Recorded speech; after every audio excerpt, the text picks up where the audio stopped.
In a galaxy filled with heroes and villains, sometimes the most compelling stories begin in the most ordinary places. For Han Solo, that place was Corellia, an industrial shipbuilding world where the gap between wealth and poverty stretched as wide as the galaxy itself. Born in 32 BBY, Han's first view of the universe wasn't from the cockpit of a starship, but from the gritty favelas where survival itself was a daily battle. Han never knew his parents, only the streets. By the time he could walk, he'd learned to steal. The shipyards of Corellia loomed in the distance, their skeletons promising escape. But for a scrum rat like Han, they might as well have been light years away. These massive industrial complexes produced some of the most famous ships in the galaxy, including the YT-1300 light freighters, one of which would eventually become Han's beloved Millennium Falcon. But for young Han, these distant dreams remained just that, dreams. Han didn't need a father to tell him he was born to fly. The first time he hot-wired a speeder, he felt it. The throttle in his hands wasn't just power, it was a way out. Han couldn't remember a time before the White Worms. Lady Proxima's den was his home, if you could call a sewer home, and theft was his first language. As a scrum rat, Han learned to survive by his wits, picking pockets and running small-time scams for the gang's leader, the fearsome Lady Proxima, who kept her pale skin hidden from Corellia's harsh sunlight. It was in these desperate circumstances that Han met Kira, another young scrum rat who would become his closest friend. Together, they navigated the treacherous world of Corellian street life, watching each other's backs and dreaming of something better. Despite the harshness of his environment, Han displayed a surprising moral center. When he witnessed a smaller child being attacked by bullies, he intervened despite knowing he would receive a beating for his trouble. Afterwards, Kira questioned why Han would risk himself for someone else when nothing was gained. His answer revealed the core of who he was, even then. He believed that things didn't always have to be this way, that the galaxy didn't have to be a place where people only helped each other when there was something to gain. Even in the darkest corners of the galaxy, Han held on to the belief that people could choose a different path, a belief that would both save and endanger him throughout his life.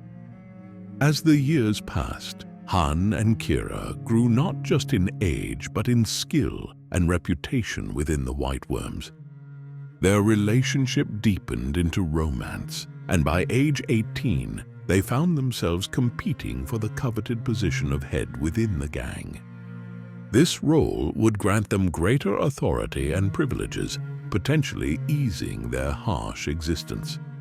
But when the moment came, Han recommended Kira for the position instead of himself, displaying a selflessness that contradicted his growing reputation as a self-interested scoundrel. Lady Proxima rewarded them both with increasingly important assignments. But during one particular job, Han was tasked with exchanging coaxium, a rare and extremely valuable hyperfuel, for credits. The deal went sideways, and Han was forced to flee with the coaxium. Seeing an opportunity, he decided this was their chance to finally escape Corellia and the life they'd been trapped in. Han retrieved his stolen M68 land speeder and returned to the White Worm's den, where he and Kira formulated a desperate plan. Use the stolen coaxium to bribe their way off-world and toward freedom. Han slammed the speeder into gear, grinning as the engines screamed. No time for lucky charms, just the coaxium in his pocket and Kira's grip on his shoulder. What followed was a breathtaking chase through the industrial streets of Coronet City. With Lady Proxima's enforcers Moloch and Rebolt in pursuit, Han and Kira raced toward the spaceport, narrowly avoiding Imperial patrols and navigating the labyrinthine streets of their home planet for what they hoped would be the last time. At the Coronet spaceport, they used the vial of coaxium to bribe an Imperial immigration officer, securing their passage off-world. But in the final moments, disaster struck. Kira was captured by the White Worm's enforcers, dragged away as the gates closed between them. Han vowed to return for her, but for now he had to run. With Imperial forces closing in and nowhere left to turn, Han made a decision that would alter the course of his life forever. He approached an Imperial recruiting station, volunteering to join the Imperial Navy as a pilot. Looking over the young man with no surname or family connections, the recruitment officer Drod Munbrin made a fateful decision. When asked for his full name, Han could only give his first name. With no family name to offer, Munbrin dubbed him Han Solo and entered it into the official records. In that moment, Han Solo was officially born, a name that would someday echo across the galaxy. As he headed for the transport to the Imperial Flight Academy on Karida, Han carried three things: his dreams of becoming the best pilot in the galaxy, his determination to someday return for Kira, and the bitter knowledge that sometimes freedom comes at a terrible price. What he couldn't know was that this was just the beginning of a journey that would take him from Imperial cadet to smuggler, from rebel to hero, and ultimately to a confrontation with a destiny far greater than the street kid from Corellia could have ever imagined.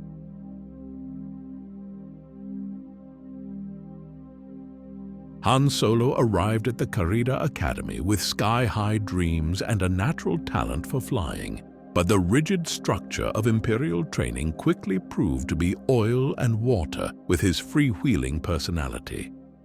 While most cadets fell in line with military precision, Han questioned everything. His instructors, particularly Officer Triosa Brug, quickly identified him as trouble, though they couldn't deny his raw talent in the cockpit. That talent, however, came with an impulsive streak a parsec wide. In a decision that perfectly captured his character, Han snuck into a hangar and stole a TIE fighter simply to prove he could fly it.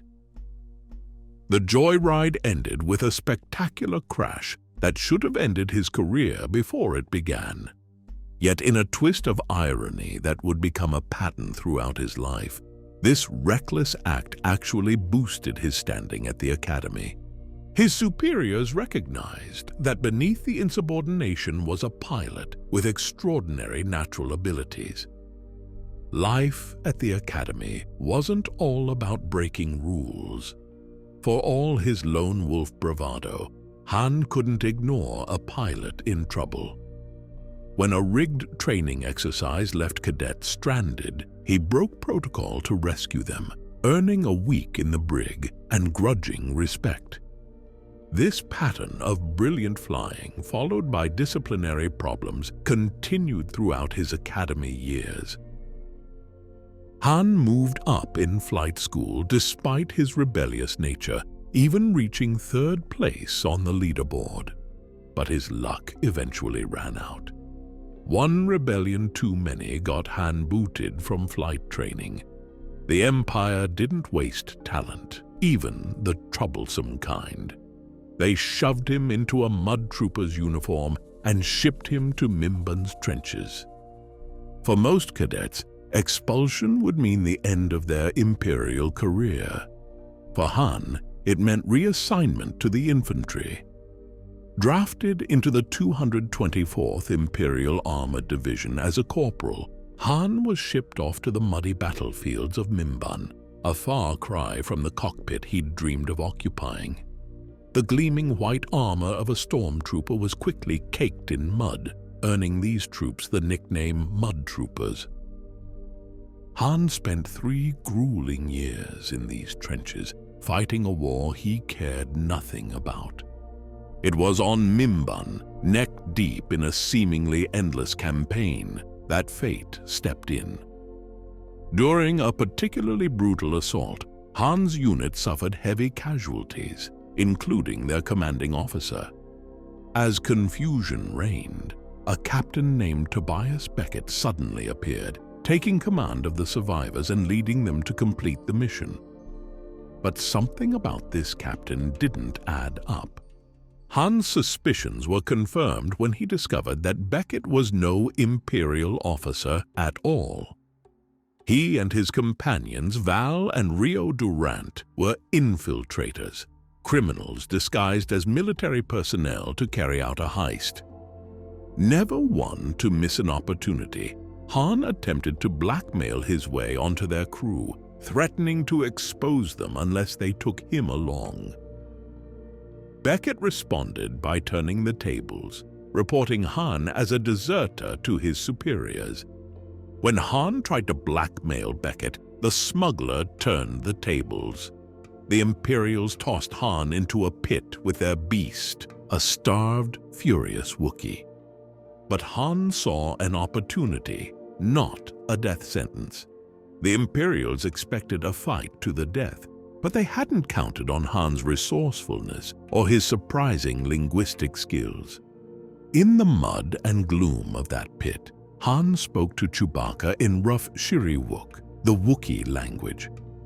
Rather than fighting, Han proposed they work together to escape. First feigning a brutal battle to entertain their captors, they then used their combined strength to collapse a support pillar and break free of the pit. This moment of mutual respect in desperate circumstances was the foundation of what would become one of the most famous partnerships in the galaxy. With Imperial forces in pursuit, Han and Chewbacca made their way to the airfield where Beckett and his crew were preparing to depart in a stolen Y-45 armored transport hauler. Beckett's crew scoffed at the bedraggled pair until Chewbacca ripped a door off its hinges. The Millennium Falcon's future crew was airborne. As they traveled to the snowy mountains of Vandor, Han and Chewbacca solidified their newfound partnership. Han learned that his new companion was 190 years old and desired to free his people on Kashyyyk from Imperial control. Chewie was already the Wookiee's nickname. Han just made it stick. Over shared rations, Chewbacca growled about his people's suffering under the Empire. On Vandor, Han and Chewbacca officially joined Beckett's crew for a dangerous heist. Their target was a shipment of coaxium being transported on a Conveyex train that wound through Vandor's mountainous terrain. Beckett, an experienced criminal, took Han under his wing, teaching him the harsh realities of the underworld. He even gave Han his first blaster, a modified DL-44 pistol that would become as much a part of his identity as the Millennium Falcon. The heist started smoothly but quickly spiraled out of control when a rival gang, the Cloud Riders led by Enfys Nest, attacked during the operation. In the chaos, both Rio Durant and Val lost their lives, and the precious cargo plummeted into a ravine. Han had taken his first steps into the criminal underworld, and they had cost him dearly. Now in debt to a dangerous crime lord and partnered with a Wookiee warrior, Han Solo's life had taken yet another unexpected turn, setting him on a path toward becoming the legendary smuggler the galaxy would one day know.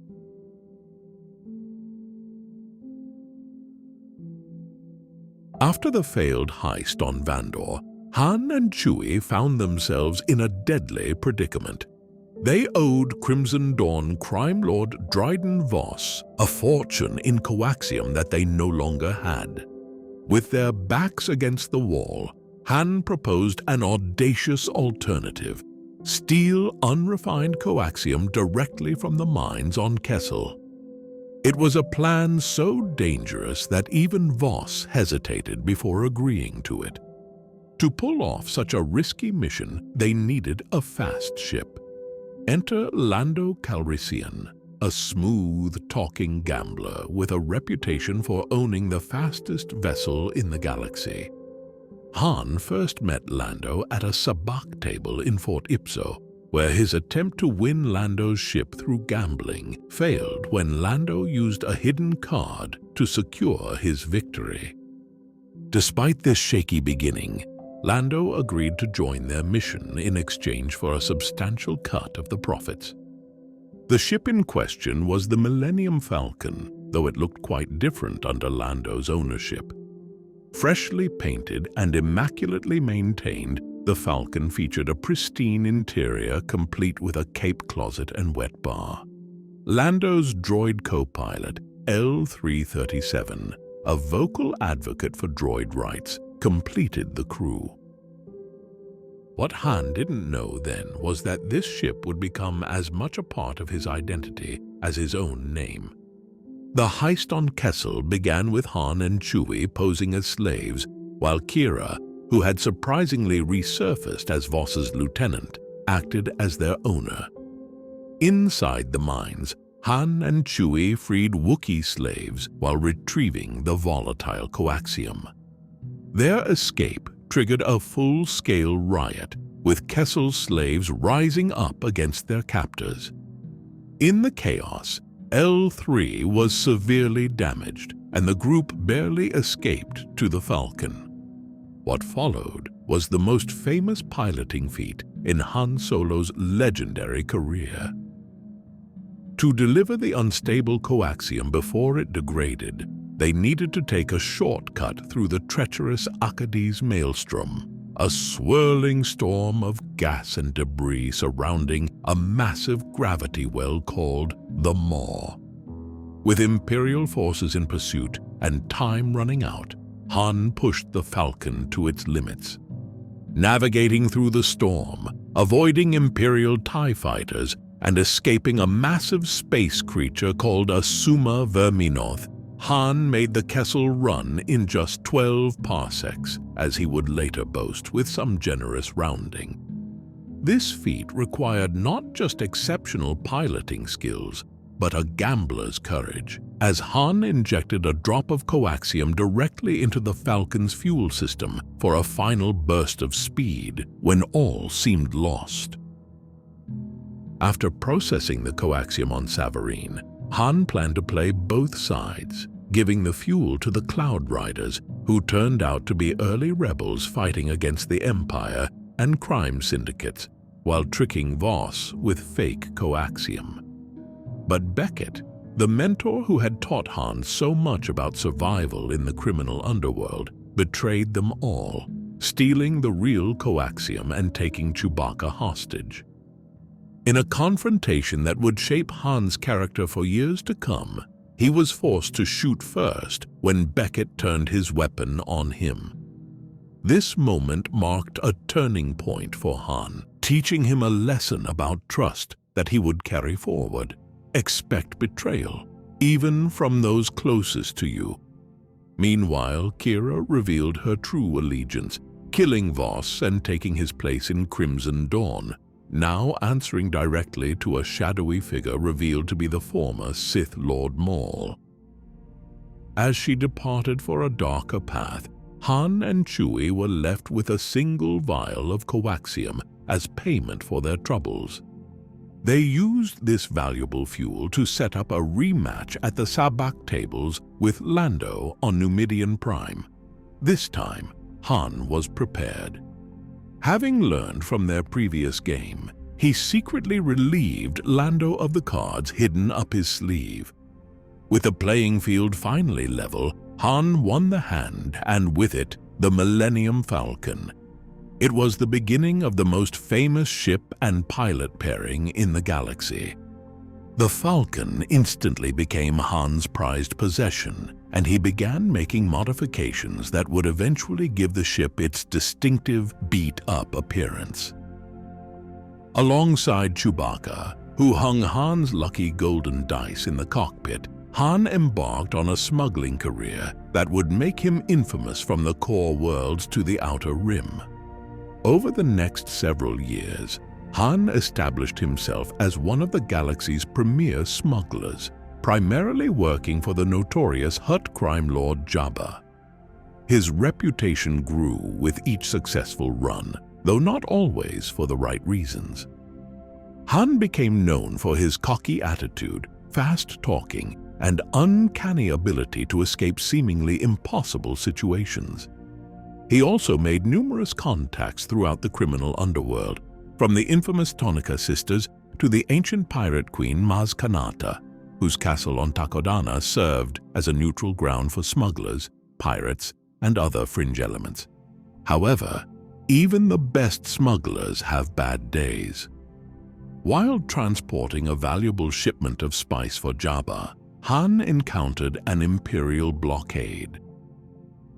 Faced with the choice between capture and dumping his cargo, Han jettisoned the valuable spice, escaping with his freedom but earning Jabba's wrath in the process. This decision placed a substantial bounty of 224,190 credits on his head, attracting bounty hunters from across the galaxy. Despite the price on his head, Han continued his smuggling operations, now with the additional pressure of needing to earn enough to repay Jabba. The Millennium Falcon, with its hidden compartments designed for smuggling contraband, became legendary for outrunning Imperial ships, its souped-up engines giving it capabilities far beyond what its worn exterior suggested. By his late 20s, Han Solo had transformed from a street kid on Corellia to one of the most notorious smugglers in the galaxy. His name was known in cantinas, from Tatooine to Takodana, his ship recognized in spaceports across the Outer Rim. With a loyal Wookiee at his side, the fastest ship in the galaxy beneath his feet, and a blaster always within reach, Han Solo had carved out exactly the kind of life he had dreamed of as a child. Free, answering to no one, flying among the stars. But fate wasn't finished with him yet, and a chance encounter in a cantina on Tatooine would soon pull this dedicated loner into the heart of a galactic conflict he never wanted any part of.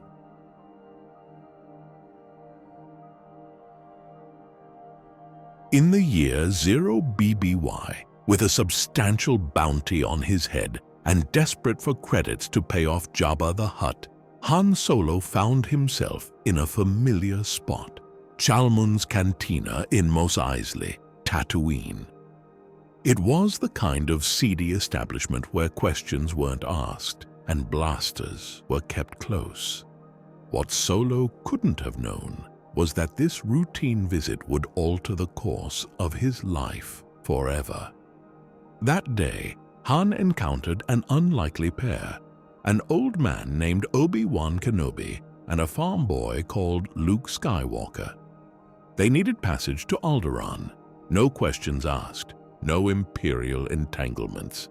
The price they offered was substantial, 17,000 credits, enough to settle his debt with Jabba. For Han, it seemed like just another charter, a quick and easy way to solve his problems. But the galaxy had other plans.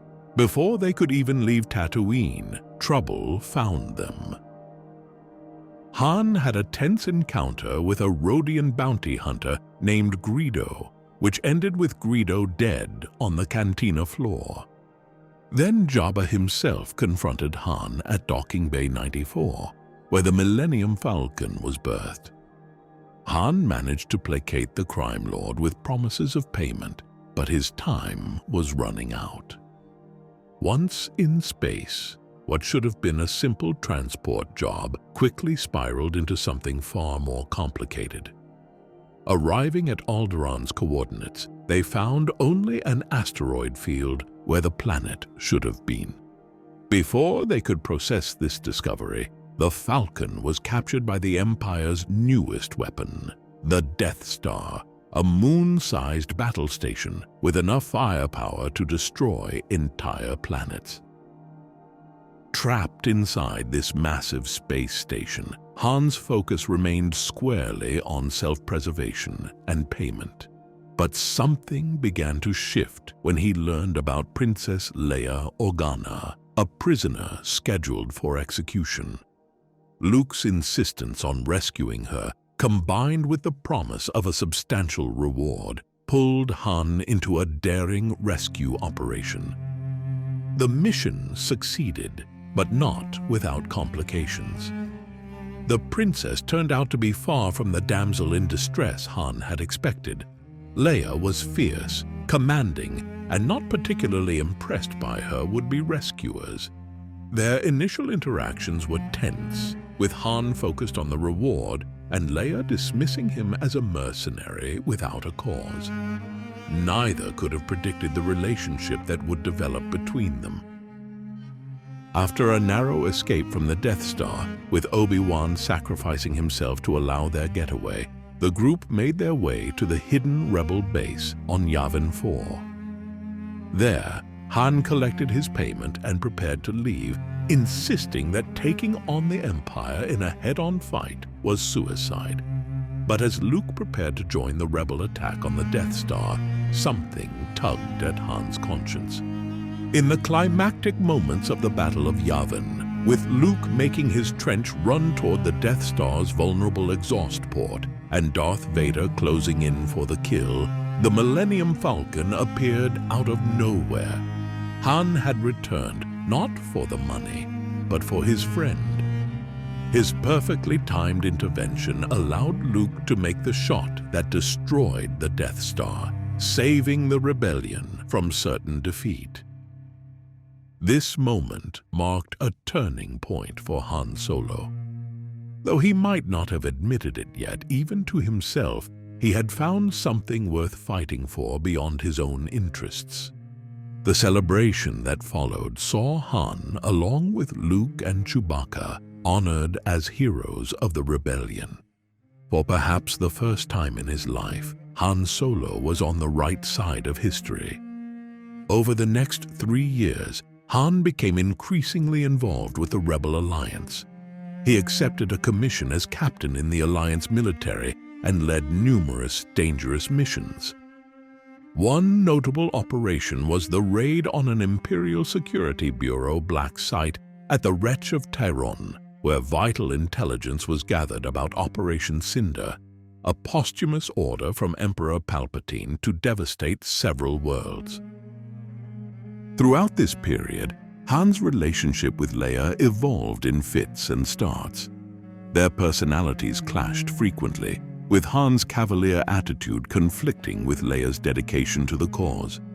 Yet underneath their verbal sparring was a growing attraction that neither was entirely willing to acknowledge. Their time on Hoth, where the rebellion established Echo Base, brought these tensions to the surface. Serving as a scout using the call sign Echo 7, Han had planned to leave and settle his debt with Jabba. But when Luke went missing during a patrol, Han risked his life riding into a blizzard on a Tauntaun to save his friend. This selfless act was followed by the Battle of Hoth, where Han's quick thinking helped Leia escape the Imperial assault. During their subsequent flight from the Empire, with the Falcon's hyperdrive malfunctioning, Han and Leia found themselves in closer quarters than ever before. Pursued by star destroyers and bounty hunters, they navigated an asteroid field and shared their first kiss aboard the Falcon until C-3PO's interruption broke the moment. Seeking repairs for the damaged Falcon, Han led them to Cloud City on Bespin, where his old friend Lando Calrissian had become the administrator.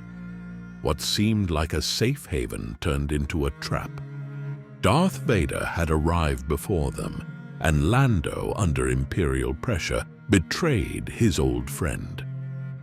In one of the darkest moments of his life, Han was frozen in carbonite as a test subject, before Vader used the same process on Luke.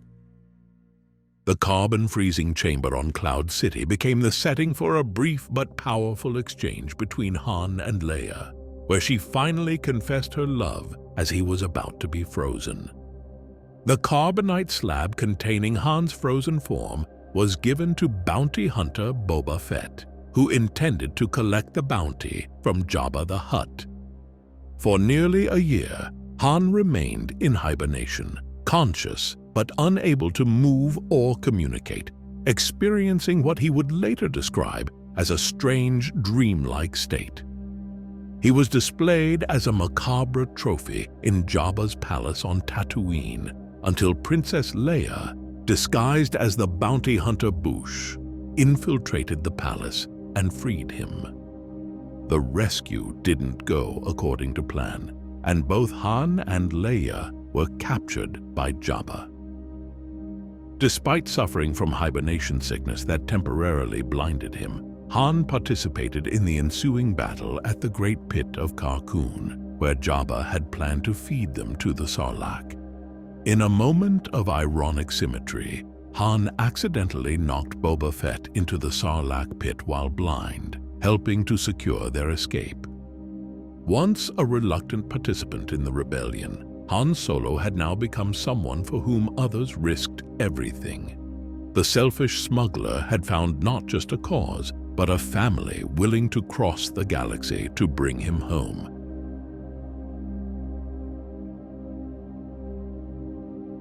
The rescue from Jabba's palace marked a new chapter in Han Solo's life. Fully committed to the rebellion and to Leia, Han accepted the rank of general and a critical mission, leading a strike team to destroy the shield generator protecting the Empire's second Death Star, orbiting the forest moon of Endor. This wasn't a solo mission or a small smuggling operation. Han would be responsible for a team of soldiers and the success of the entire Rebel fleet's attack. On Endor, Han led a diverse group that included Luke, Leia, and Chewbacca, as well as the skilled Pathfinder's Special Forces unit. Their mission faced complications from the start when Han's attempt to sneak up on Imperial scouts backfired, leading to a speeder chase through the dense forests. The team also encountered the native Ewoks, small bear-like creatures who initially planned to serve the rebels as the main course in a banquet honoring C-3PO, whom they mistook for a god.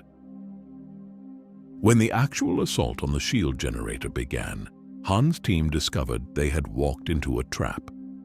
Imperial forces captured them, but help came from an unexpected quarter when the Ewoks, now allies thanks to Luke's Force abilities and C-3PO's diplomatic skills, launched a surprise attack. In the ensuing battle, Han displayed the tactical skills and leadership qualities that had elevated him from smuggler to general. Using his street smarts, he tricked Imperial troops into opening the bunker door by impersonating one of their officers. This allowed the strike team to plant explosives, destroying the generator and giving the Rebel fleet its opening to attack the Death Star. The Battle of Endor ended with the destruction of the second Death Star and the deaths of both Emperor Palpatine and Darth Vader. As celebrations erupted across the galaxy, Han finally had the opportunity to focus on his personal life. In a private moment during the victory celebration on Endor, Leia revealed to Han that Luke was her twin brother, explaining the connection he had sensed between them. Only 2 days after the battle, Han proposed to Leia, who accepted. Their wedding was an intimate affair held in the Ewok village on Endor, attended only by their closest friends. As a wedding gift to his new wife, Han renovated part of the Falcon, converting some crew quarters into a galley. This small gesture symbolized his transition from loner to family man. But peace didn't mean retirement for General Solo. He remained committed to the New Republic's military operations, particularly the liberation of Kashyyyk, Chewbacca's homeworld. This mission was personal for Han, fulfilling a promise to his oldest friend. The campaign was arduous, involving months of planning, gathering Wookiee exiles, and finally a coordinated uprising against the Imperial occupation. When Grand Moff Lozen Tolruk, who had enslaved the Wookiee population using inhibitor chips, was finally defeated, Han and Chewbacca had the satisfaction of seeing Kashyyyk free at last. With the major Imperial threats neutralized, Han and Leia welcomed their son, Ben Solo, named in honor of Obi-Wan Kenobi. As Han held his newborn son, he promised the boy that despite the odds stacked against them, they would make it through together.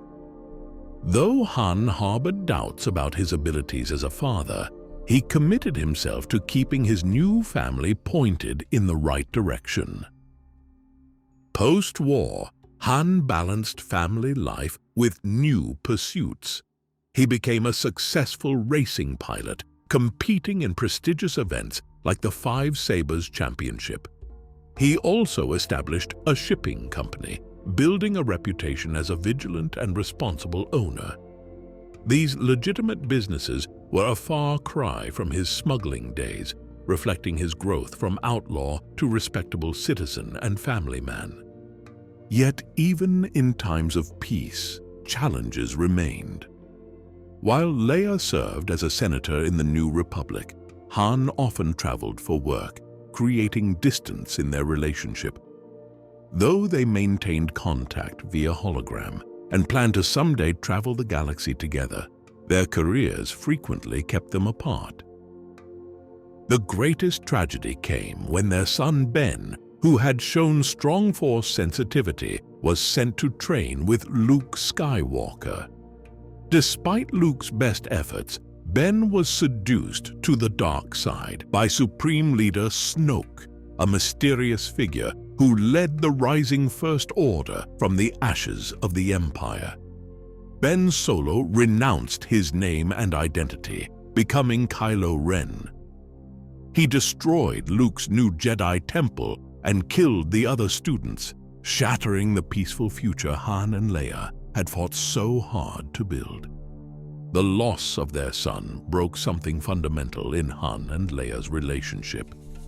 Unable to cope with the grief and blaming himself for Ben's fall, Han separated from Leia and returned to what he knew best, smuggling.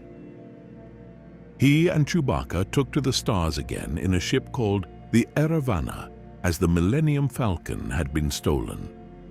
Over the years, the Falcon passed through many hands, including Gannis Duquesne, the Irving Boys, and eventually a junk dealer named Unkar Plutt on the desert planet Jakku. By 34 ABY, Han had accumulated new debts and enemies, including the dangerous Guavian Death Gang and Kanji Club. He was back where he started, running cargoes of questionable legality, including a particularly hazardous load of 3 Rathtars for King Prana. It was during this job that fate intervened again, when Han discovered the Millennium Falcon floating in space near Jakku. Reclaiming his beloved ship, he also found 2 stowaways: Rey, a scavenger from Jakku, and Finn, a First Order stormtrooper who had defected. Learning they were trying to get a droid called BB-8 to the Resistance because it contained a map to Luke Skywalker's location, Han agreed to help. This decision brought him back to Leia, now a general leading the Resistance against the First Order. Their reunion was bittersweet, filled with the shared pain of losing their son, but also with lingering affection. When the First Order used their new superweapon, Starkiller Base, to destroy the Hosnian system and the New Republic capital, Han volunteered for a dangerous mission to infiltrate the base and disable its shields. But he had another purpose, confronting his son. Leia asked him to bring Ben home, believing that as his father, Han could reach him in a way that Luke could not. On Starkiller Base, Han came face to face with Kylo Ren on a narrow bridge spanning a vast chasm. Removing his mask, Kylo revealed the face of Ben Solo, still visible beneath the darkness that had claimed him. Han approached his son, offering him a way home, a chance at redemption. For a moment, it seemed Ben might accept. Instead, in an act that would shake the galaxy, he ignited his lightsaber, impaling his father. As life left him, Han reached up one last time to touch his son's face before falling into the abyss below. The smuggler who had outrun Imperial starships, survived carbon freezing, and helped bring down an empire had reached the end of his journey. Yet his sacrifice was not in vain. The memory of that moment would haunt Kylo Ren, creating a conflict within him that would ultimately lead to Ben Solo's return to the light and final redemption, fulfilling Han's last and greatest act of faith.